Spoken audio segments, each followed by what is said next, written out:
Welcome to the Emancipate Your Mind podcast. I'm your host, certified religious transition and trauma recovery coach, Terry Hales. I help people step out of the shadows of religious fear and shame and embrace their authentic selves with love and empathy. If you're ready to throw off the shackles of learned binary thinking and explore a more nuanced approach to life, this is your playground.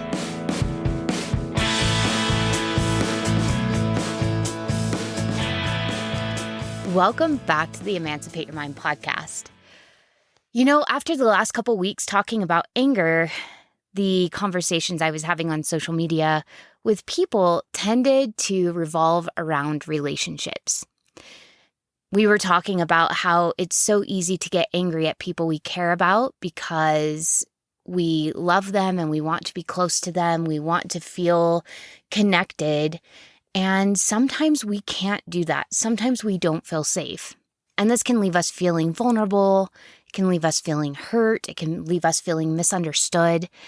And I've had a lot of conversations one-on-one with people about what I call the 7 ingredients of trust. This comes from Brené Brown's work in Braving the Wilderness. If you are going through deconstruction and you have not read Brené Brown's Braving the Wilderness, I highly recommend it. There are so many nuggets of wisdom that are especially poignant when you're going through deconstruction. Now, one of the things I like that she brings up is she talks about why it's so important to understand the individual ingredients of what makes a trusting relationship, or the different ways we can break trust with one another, right? What makes us feel safe or unsafe in a relationship? How do we create intimacy between ourselves and someone else? And she brought up something that I found really thought-provoking in that she said, when we tell someone, I don't trust you, or I don't feel safe with you, it's not very productive. Because a lot of times if we tell someone, I don't trust you, what they actually hear is you're not trustworthy. And that's not usually what we mean. Usually we're actually trying to tell them that a certain 1, 2, or even 3 of their behaviors is really getting in the way of our ability to feel safe in a relationship with them. And if they could just work on those behaviors, then we would feel safer. But when we say, I don't trust you, it feels overarching and it feels like we're talking about their entire being, that they're not trustworthy. So it can provoke a shame response. And when people are in shame, they go into defensive mode often. Without a lot of self-awareness, at least, they go into defensive mode often, and they are looking for ways to deflect, to protect, and to defend themselves instead of actually being able to sit with you in empathy and hear what you have to say. So one of the reasons it's important to understand the different ingredients of trust is because we can then pinpoint a behavior and it doesn't feel so much like a personal attack. It's just a lot more productive in a conversation with someone when you can say, this behavior is getting in the way of my ability to trust you or feel safe with you, versus I don't trust you or you're not trustworthy. The other thing I found is that when we say, I can't trust you or I don't feel safe with you, it's such an overarching and general way of describing what's going on that often people don't know what to work on and how to fix the relationship. And it can leave them feeling hopeless and maybe even overwhelmed. And one of the things that our bodies do when we're feeling hopeless or overwhelmed is a lot of times we will shut down or will numb because our nervous system is in overload. And so knowing the 7 ingredients of trust and being able to really pinpoint what's going wrong in a relationship can make it a lot more manageable for both of you working on the relationship to be able to create a sense of safety and trust. Now, today, what we're going to do is we're going to go through these 7 ingredients in the Braving acronym that Brené Brown created. And we're going to talk about it not just the way Brené Brown talked about it, but we're really going to apply it to relationships specifically when you're going through religious transition. So Brené Brown came up with the acronym Braving, BRAVING, to help us remember the 7 ingredients of trusting relationships. The B stands for boundaries, and there is an entire podcast on boundaries. I know you guys have heard me talk about boundaries a lot in the past. We're not going to deep dive into them today, but if you haven't listened to that podcast, go back and listen to the podcast on boundaries. It's going to be really helpful for understanding how to communicate these with people and how to create effective working boundaries with others. If you have been raised in a fundamentalist religion of any kind, often boundaries are something you were not taught to have. Many of us were taught to be boundaryless, that in order to be righteous, we weren't supposed to have boundaries with the church or with God or with the people that represented God. And we were often taught that love was boundaryless as well, and that if we truly loved people, we would have no boundaries. And it leads to a lot of resentment. So if that is something that's coming up for you where you feel like people are constantly imposing on you or are constantly doing things in your life that you don't like, and you're not sure how to communicate that without feeling mean or aggressive, go listen to that episode. It's going to be really helpful. But an overview of boundaries here today. Boundaries are simply what is okay and what is not okay in order for us to have trust. And please know that all of these things have to go both ways. It can't be one party giving all of these things and the other party receiving all of these things to create trust. It has to be both parties showing up and creating a sense of trust and safety in the relationship in order for intimacy to develop. So if you want a deep connection, if you want intimacy, all of these things need to be in place. And when breaches happen, because they will, no matter how good the relationship is, breaches will happen occasionally. That is normal because we're human. Our boundaries change. Sometimes our understanding of things change. Sometimes we're tired and hungry and we just don't show up as well as we would like to show up. So giving ourselves grace to understand that sometimes we're going to breach trust in our relationships. That is not a make or break. But being able to have conversations about those things is, and having awareness of these things happening and being able to take accountability is. So boundaries are what is okay and what isn't okay. So I'm going to speak about these things as if I'm talking to another person and as if I'm trying to explain to another person what I need to feel safe myself. But this could easily be said by the other person to me as well. Like I said, it has to go both ways. I need to know you respect my boundaries. And if you aren't sure if something is okay with me, you ask. Consent is a huge part of boundaries. If you're not sure if I'm okay with you sharing something I've told you or a picture I've given you, you ask. If you're not sure if I'm okay with you giving me a hug, you ask. If you're not sure if I'm ready to have a conversation about something, you ask. Anytime you're not sure if something is okay or if something is not okay, you ask. You ask where my boundaries are and then you respect them. So consent is a big deal when it comes to having trust. But the other interesting thing about boundaries I find is that I also need to be able to trust you to say no.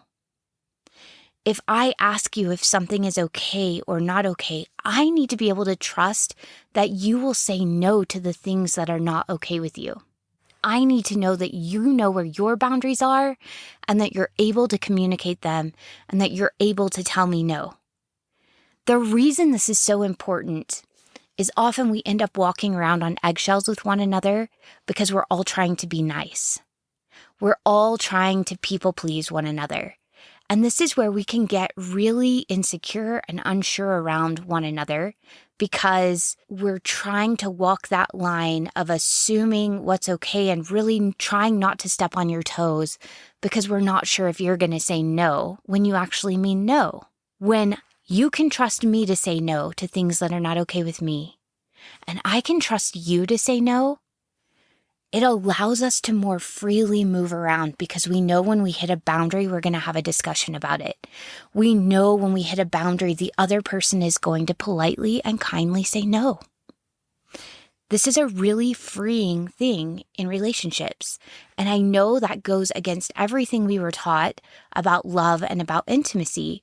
We were taught that if we love people and we're intimate with them, that we say yes to everything. But that actually creates a lot of walls between us, because if I know that you're going to say yes to anything I ask you, I'm not then free to ask you things, because I don't know if you're going to hold your boundaries and protect yourself, if it's something you can't do, or if it's something you really don't want to do. So we actually free ourselves in our relationship to move about more freely and to ask for the help and support we need when we know that the other person will say no, and when we know that the other person will communicate to us where their boundaries are. It just allows us to more freely show up as our honest selves, because we know there will be communication about what is and is not okay. So that's boundaries. So the next one is R, for reliability. Reliability in a nutshell is just that you're going to do what you say you're going to do. I can trust that if you promise something, you're going to deliver. And in order to do that, I need to know that you're not going to overextend yourself, that you're going to know your limits. You're going to know what you have time for. You're going to know what you have energy for. You're going to know what you actually want to do. And you're going to show up for the things that you commit to do. Where reliability, I find, tends to come up with my clients is when their parent or their spouse or whoever it is that's still in the church has no boundaries with the church. Often what they'll do is they will promise something to their family, to their kids, to their grandkids, and then the church requires something of them, and they will often say yes to the church thing and put off whatever's happening in their family. So I find that whenever reliability is an issue for trust in relationships, it's often because boundaries are missing with the church organization. And this can create trust issues because after a while, we stop believing people that they're going to do what they say they're going to do, and we stop counting on them. And when we can't count on someone, when we can't take their word at face value, when we can't trust them to pull their weight in a relationship, then we begin to pull away emotionally. We need to know that people will be there for us. We need to know that we're important enough for them to show up when they said they would show up, or deliver what they said they would deliver. When we don't keep our obligations or we don't keep our promises, it starts to feel like we're not important to that person, and that our needs don't matter, our time isn't valuable or important, or that we aren't a top priority, that other things are a higher priority than we are. And it really does erode trust. The next letter is A, for accountability. And this is a huge one when it comes to religious transition and having relationships, in particular with people that are of a different faith than us or are the faith that we used to be. Accountability is when we're able to recognize and take responsibility when we've caused harm and able to apologize and then make amends. So in order for me to be in a trusting relationship with you, I need to know that when you cause me harm, whether accidentally or on purpose, when you harm me or you hurt my feelings or you let me down, that you will take responsibility for your part, that you will apologize and say you're sorry, and that you will actively try to make amends. And this seems to be a really difficult one that comes up. A lot of times there's gaslighting or things that happen when someone comes and says, hey, this was really harmful and I'd like to talk about it. Often people hear, you're too sensitive. I didn't mean it that way. I didn't intend to hurt you. But there's not a lot of, oh my gosh, I am so sorry I hurt you. I can see now why that was hurtful. And although that wasn't my intention, let me make it up to you. What can I do to restore the trust in our relationship? We talked about intention versus impact in a previous episode. And that's really important to understand when we're trying to practice accountability. It really doesn't matter what you intended if it ended up hurting the other person. You can hold space for that was not my intention, and hold space for the fact that you're a good person and you weren't actively trying to harm the other person, while still holding space for, but it was harmful and it was hurtful. And that person's reality is they're hurting. How can I apologize and bind up those wounds? How can I put some balm on that? Now, where I see this becoming a real issue for some of my clients is sometimes we're not allowed to make amends and apologize for things that we do that hurt others. Sometimes what happens is maybe we have an angry moment, or we feel triggered, or we act out in ways that we're not proud of. In order for trust to be able to be restored, not only do we need others to take accountability and apologize to us and try to make amends, but we need them to allow us to make amends and apologize and be accountable for the harm we cause as well.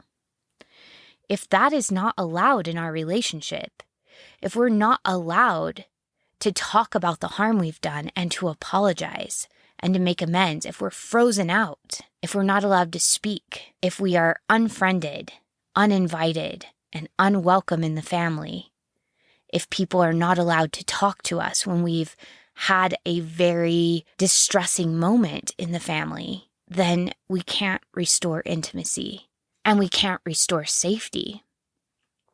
I find that when this happens in relationships, it can really leave the person who's wanting to apologize and who's wanting to express their remorse and try to make amends, it can leave them feeling really unfinished and anxious. And there's a lot of nervous and regretful and even shame energy left inside of us. If this is happening to you, if there are things that have happened, maybe you had an angry outburst, maybe you didn't show up for family reunion and it hurt someone's feelings, maybe you're not as engaged as you once were because you're healing, whatever the reason, when you get to a place where you're like, I really want to apologize and I want to make amends for what I've done to help someone feel better about what has happened here and to restore that sense of safety and trust here. When we're denied that opportunity, there's a lot of self-care that needs to happen in order for us to be able to get back to an equilibrium. If you find yourself in this position, if you have family or friends that are unwilling to let you be accountable for things that you've done and make amends, I find that sometimes it can be really helpful to get the words out anyway on paper, and you can mail them or you can keep them in a journal or you can burn them. But some way to purge out the thoughts. I've had coaches sit with me in proxy of the person I need to talk to when that person has either passed away or is not speaking to me or is unwilling to have a conflict conversation, because we need consent for those as well. We can't just force a conflict conversation on people. We can invite someone to a conflict conversation. We can say, hey, I don't like how we left things and it feels really strained. I'd love to have a conversation with you and I want to hear your side. I want to hear how you experience that. I want a chance to apologize for anything I may have done to make you feel unsafe here. And I'd like to be heard as well. And I'd like to be able to express my feelings. And you can invite people and say, is that something that you'd be willing to do with me? And people can choose not to engage in conflict conversations. That's really difficult. Sometimes we want to force people to have conflict conversations with us, but we can't force others' actions.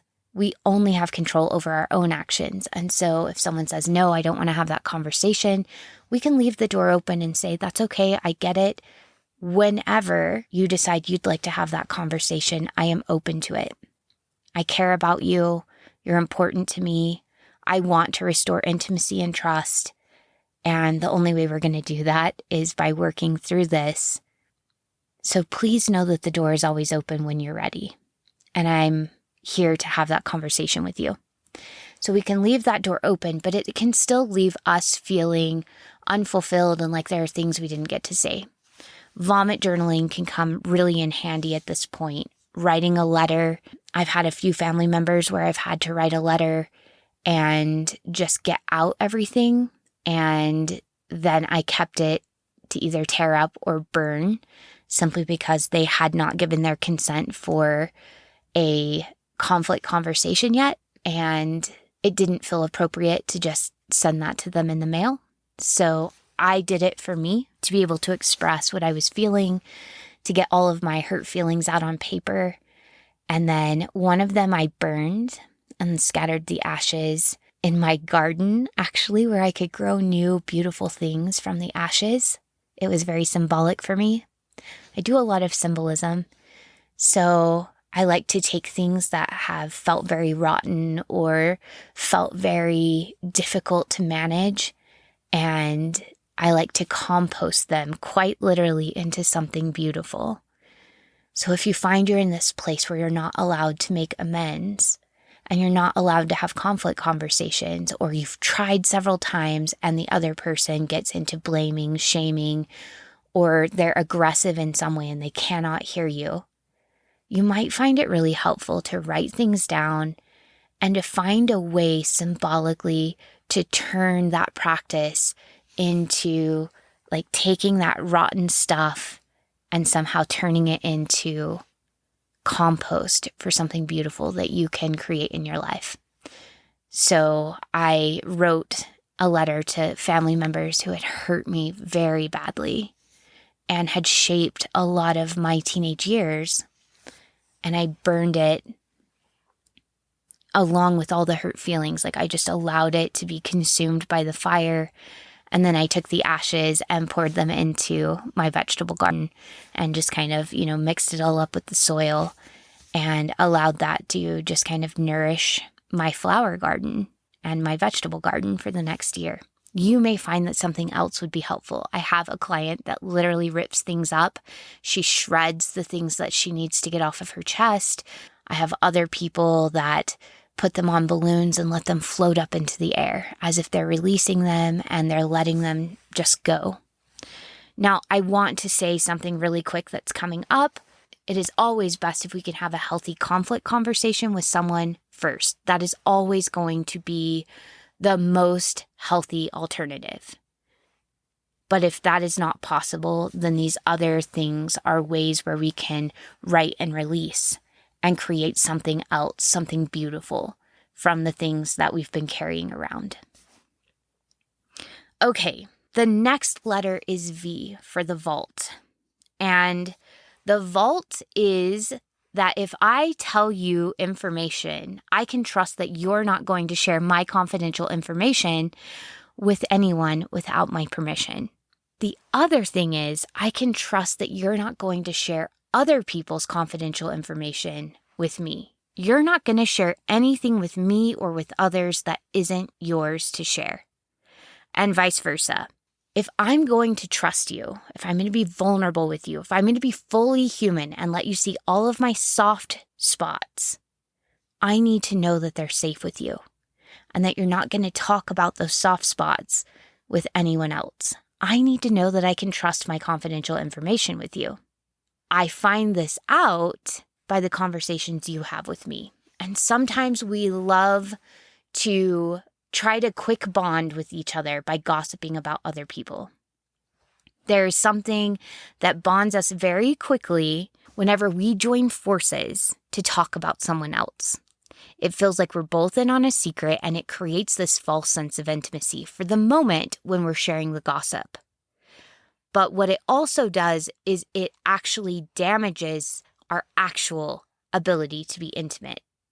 So for that time being, when we're sharing a secret and it feels like we're in on something that other people aren't in on, we kind of feel bonded and we feel like we're close to one another in that moment. But when you leave, and whether it becomes conscious or not, subconsciously, I know that you're not a safe person to share my deep, dark secrets with. And so when I'm hurting, when I'm fighting with someone in my life that's important to me, when I have questions about faith, or when I'm really guilty about something, you are not the person I'm going to turn to because you share other people's information. So while it may feel like it bonds us in that quick moment when we gossip about other people, it's actually damaging our ability to get close with one another. So not only do I need to trust that you're not going to share my information, I also need to trust that you're not going to share other people's confidential information with me in order for us to really create the intimacy for both of us to show up and be fully human. The I in the Braving acronym is integrity. This is courage over comfort. And Brené Brown talks a lot about staying in your values and practicing what your values are rather than just sharing them. But I find that when it comes to religious transition and really just relationships, interpersonal relationships in general, what we're talking about here when we talk about integrity is that you're willing to do the hard stuff to create safety in our relationship. You're willing to have the difficult conversation. You're willing to look the things in the eye that are scary to talk about. We're able to talk about those taboo subjects that have become pain points in our relationship. We're willing to come back after conflict and sit with one another and really get curious about what happened and why. This is not easy.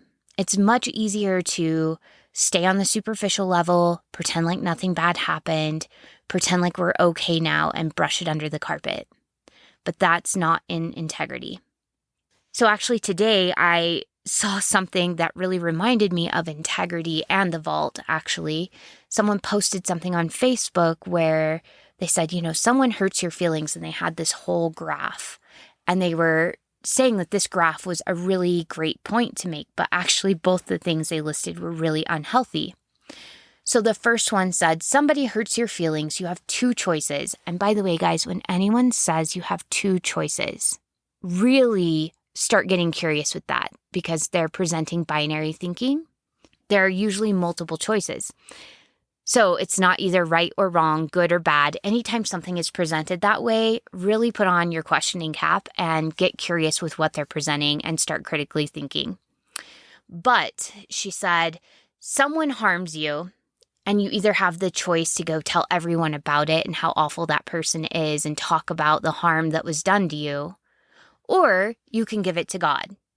Well, we just talked about the vault.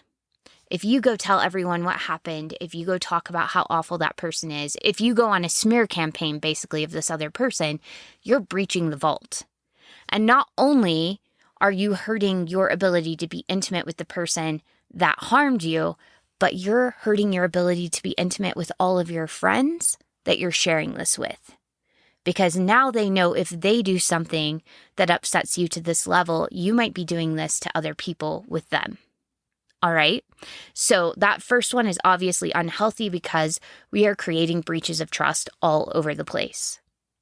But on the other hand, she said, we could give it to God. And she said, if we give it to God, then He takes it. It's His problem. It's no longer our problem. And we feel peace and we can move on. And that's called spiritual bypassing. And instead of taking responsibility for our feelings, figuring out what we want or need to change, and having a healthy, mature conflict conversation with someone, we have now given it to God and basically handed him or her or them our problem, and we're not taking responsibility and nothing will change. We have essentially said, this is no longer my problem. I'm giving it to some higher being, and I'm going to move on without addressing the problem. This is not in integrity. That's the issue with this, is we're not in integrity when we do this. We're not willing to do the third, tougher option that will actually heal the wounds between us and the other person, which is to sit with those feelings and decide, why did this hurt? What's the story in my head? What was my experience? What wound did this touch? Why did it trigger me? How do I feel about this? And really get curious with ourselves, and then come back to the other person and say, hey, I'd really like to heal this breach between us. Are you willing to have a discussion with me about this? Because you're important to me and I want to be close to you. And I want to make sure we heal this thing so it's not between us anymore. And that's when you can sit down with them and say, hey, this really hurt, and this is why. It made me feel lonely. It made me feel like you didn't care. It made me feel like my feelings weren't important to you. Whatever you want to say to them. And you invite them to be accountable. You invite them to recognize harm and to be accountable for it, to apologize and to make amends. And when that happens, you get closer than you were before the breach ever happened. When we can have healthy conflict conversations, when we can be in integrity and we can show up and do the difficult stuff, that hard work pays off. Because now I know I can trust you that when things get hard, you're not going to run away. You're going to stay here with me. I'm important enough to you to walk through the swamp with. I'm important enough to you to really face difficult feelings and talk about hurt emotions and talk about experiences that are hard to talk about. And you're going to sit here with me and you're going to work with me and you're going to be accountable for your part. You're going to tell me your hurt feelings and your intentions, and you're going to tell me how you took things and what your experience was. We're going to empathize with one another. And at the end of this thing, at the end of this conflict, yeah, it's hard to wade into that, but at the end, I feel seen and heard and understood at least a little bit better. If I don't feel seen and heard completely, I know that I can have a conversation with you later where maybe we dig a little bit deeper. And that we'll keep coming back to this because you care enough to show up for the hard stuff. And I care enough to show up for the hard stuff. Integrity is so important to building trust because it means I can trust you when things get hard. You're not going to run away. You're not going to ghost me. You're not going to talk about me behind my back. And you're not going to just pretend like everything's fine when I know it's not. This is integrity, and it's one of the big issues I see when we're working through relationships, especially after faith transition. There are so many misunderstandings, and so often we either talk about each other behind our backs, which breaches trust, or we pray to God about it, but we never actually talk to the person that we're feeling the hurt and the pain with. The next ingredient of trust, the N, is non-judgment. Brené Brown says this is the ability to ask for help without judgment. And really taking this a step further is this is the ability for both of us to show up as full humans. Humans are not neat little packages. We are paradoxical creatures. We are both darkness and light. We are a mix of feelings that sometimes don't make sense. We are messy. We are complicated. It's hard to make sense of us. And if I'm not allowed to show up and be fully human, to the extent that I have to put on a mask is the extent that we cannot be intimate, that we can't be connected. So it's not just the ability to ask for help, but it's the ability to show up as fully ourselves. Even when we're messy, even when we're hurting, even when we're confused and we don't know who the hell we are or what in the world we need. This is the ability for me to change my mind and to grow with you. This is the ability for me to expand my understanding. This is the ability for me to figure things out as we go. If I have to act like I have it all figured out, if I have to be perfect, if I have to constantly be in a good mood, if I have to be stoic, then we can't be intimate. I have to be able to be a fully feeling human with all of the messiness that entails in order for me to feel completely safe with you. And last is generosity. And this is simply that we make the most generous assumption possible about each other's intentions. That doesn't mean that you don't have healthy conflict conversations. It just means you enter those healthy conflict conversations with the best assumption possible. I find that this comes up a lot in mixed faith families when the still believing family members assume that their non-believing family members are being led by the devil, that they have evil intentions, that they're bad people now. Those are not giving the most generous assumption possible to that person.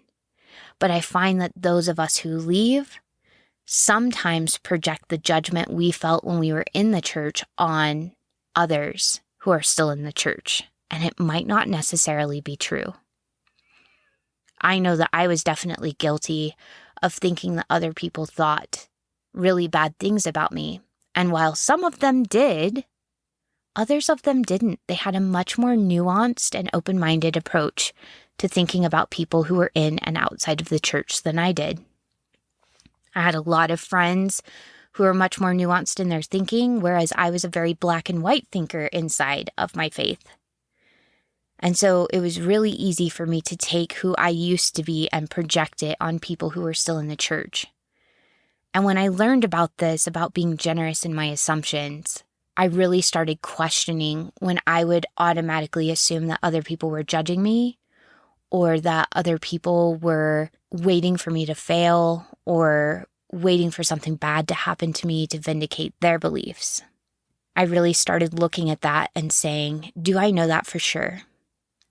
And if I don't know that that's what they're thinking for sure because they haven't told that to me, what else could I assume that would be a more generous assumption? What other possible thoughts could they be having that are more generous? And then I would choose those as I headed into my conversation with those people. When I assumed that people were doing their best, when I assumed that others were just trying to live a good life, when I assume that people honestly forget that they're not trying to be jerks, then I can come into conflict conversations with people already in a spirit of, hey, I see you, you're allowed to be human here, I want you in my life, and I want to be connected to you. Let's talk about this. It's a much more curious, non-judgmental way to approach a conversation than assuming the worst and going in with my guns all locked and loaded, ready to fire. I really thought that this conversation was especially necessary after last week's podcast where we talked about communicating assertively.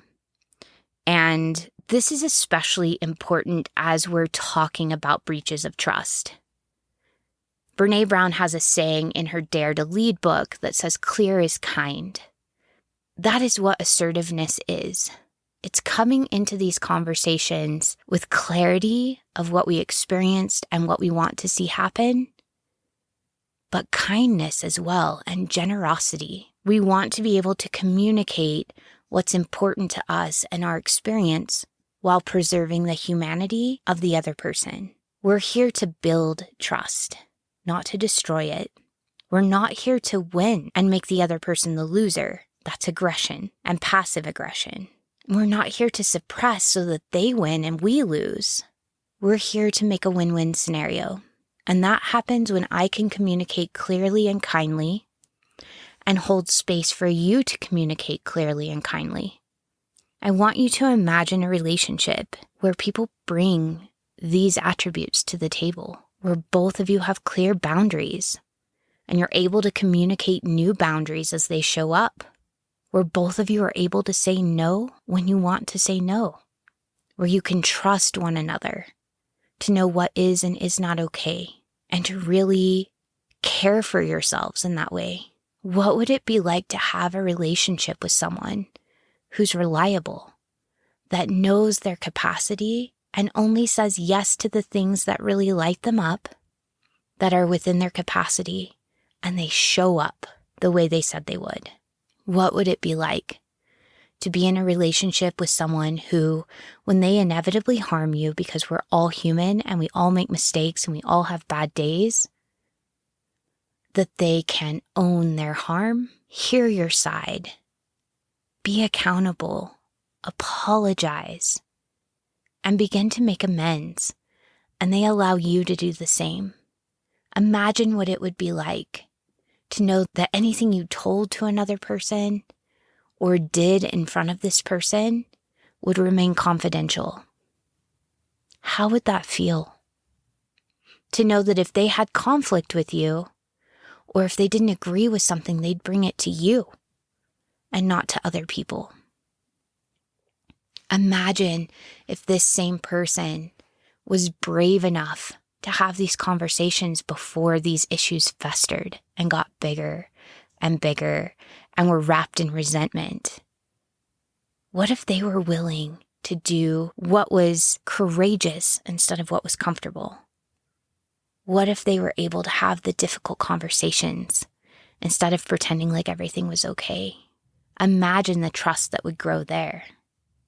Imagine yourself in a relationship with a person that allows you to be fully human, that embraces you in your good moments and your bad moments, and in all the moments in between where you're confused and messy and maybe swinging wildly back and forth. And then imagine if they assume the best of you, no matter what. How would that change your relationships? If you were that kind of person, what would that look like for you? How would you change? How would you approach people differently? I believe that intimacy is one of the things we crave the most as humans. We are wired for connection. We need it to survive. They've actually done studies to show that loneliness is more deadly than heart disease or cancer. We need each other to lead happy and healthy lives. We need connection. And I think in today's world, so often we don't get the intimacy and connection that we want because we don't feel safe enough to connect. You now know what is needed to create a healthy connection. It'll take some time to practice this. More often than not, we were taught to have aggressive or passive-aggressive or suppressive ways of dealing with one another. And it's not been conducive to having safe and trusting relationships. You get to be the chain breaker now. You now know differently. And you can begin practicing and inviting others to practice with you these 7 ways of building trust so that you can have the deep intimacy that we all crave. Thank you so much for joining me today. This has been a really transformative part of my healing process. And while inviting people into these kinds of relationships hasn't always been successful, because I can't force other people to work on trust. I can't force them to show up with integrity. I can't force them to respect my boundaries. I can't force them to tell me their own boundaries. And I can't force them to see the best in me. But I will tell you, as I've practiced this, I've been able to create healthier relationships in my life. And the ones that have persisted have gotten deeper and more beautiful, and I have felt freer to be myself. And the ones that have not decided to accept my invitation for greater intimacy, I've mourned and I've released, but the door is still open. I always leave the door open to people that I invite into intimate relationships with me. If they ever choose they're ready, I'll be here to have the healthy conflict conversations. I'll be here to talk about the hurt and work through it. I'll be here to be accountable for my part and to be able to explain to you the parts I need you to be accountable for. That has felt really nourishing, to recognize that maybe someone's not ready for intimacy yet. Maybe it feels too scary, and that gets to be okay. And it's not my job to fix it. It's simply my job to invite and to leave the door open for whenever that person is ready.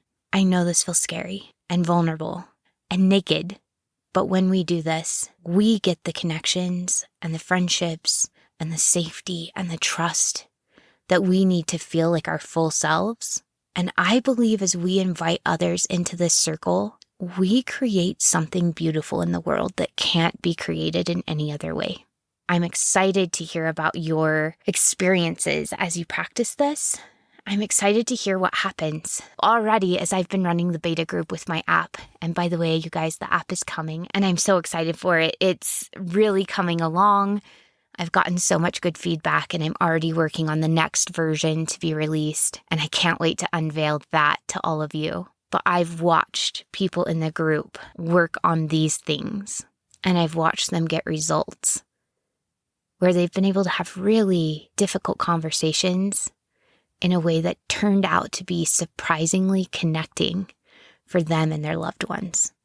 I want that for them. I want that for me, and I want that for you. I look forward to hearing your experiences, any experiences you want to share. I would love to hear your victories. I would love to hear your aha moments. You can share them on Facebook. The group is called Emancipate Yourself. That link is in the show notes. You can message me on Instagram at EmancipatedMolly. You can message me on Twitter at EmancipatedTerry, or you can email me. My email address is terry@emancipatedcoaching.com, and that address is also in the show notes. I look forward to hearing from you. This is exciting stuff. We all long to connect and to feel seen and heard by others. And I believe that this is a great start to getting that. Sending you all of the best wishes as you go out and make your relationships things of beauty. I'll see you next week.